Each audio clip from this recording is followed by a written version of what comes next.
Giuliani changed the investment climate in New York in 1992. And then Mayor Bloomberg accentuated that. Low crime, pro-business, business doing things with government and a public-private benefits package, I mean, informally. And it worked in New York. Unfortunately, it's turning now. You know, I asked Ken Griffin about that yesterday, about New York, and you think that that will have an effect in real estate there? I don't even think I mean, rent-stabilized housing has been destroyed. The value package there has destroyed it. But I think you see a lot of these people who are voting for people like Mandami, and they think it's just a bunch of rich people losing their money. That's not the really bad condition. The bad condition is you're going to see banks not finance that sector anymore.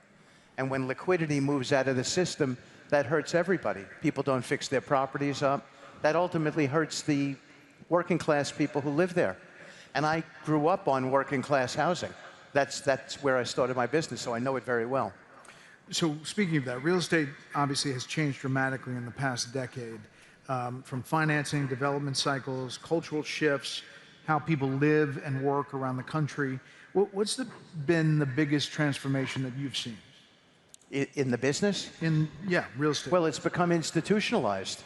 When I first went into the business, Brett, in 1986, you didn't have J.P. Morgan in the business, or Blackstone in the business, or Apollo in the business, or there's so much institutional capital now. They were all afraid of owning housing. They thought that there was some sort of liability attached to it, and now everybody loves it. What's the piece of advice that you wished someone had given you early on? Don't sell. Don't sell. Yeah. Hold on to it. Yeah, but I couldn't afford not to sell.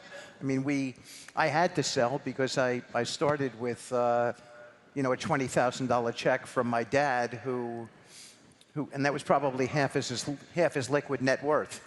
But if I didn't sell, look, I wasn't just in it for the money. I actually enjoyed the people I met. I mean, I was blessed to be in my own business. So, but when I say don't sell, what I mean is that if you have conviction, if you believe in things, then stick with it.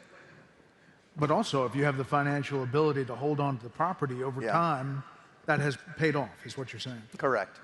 Like I'm really not in the business anymore because I've divested. So I have a son who runs the real estate business, and he's very good at it. And I have another son who runs our crypto business, and he's very good at that. But I tell my son, who oversees the real estate business, we shouldn't sell anything. Now, we have a lot in Florida. We've got a big, deep, long bet on Florida for all the obvious reasons.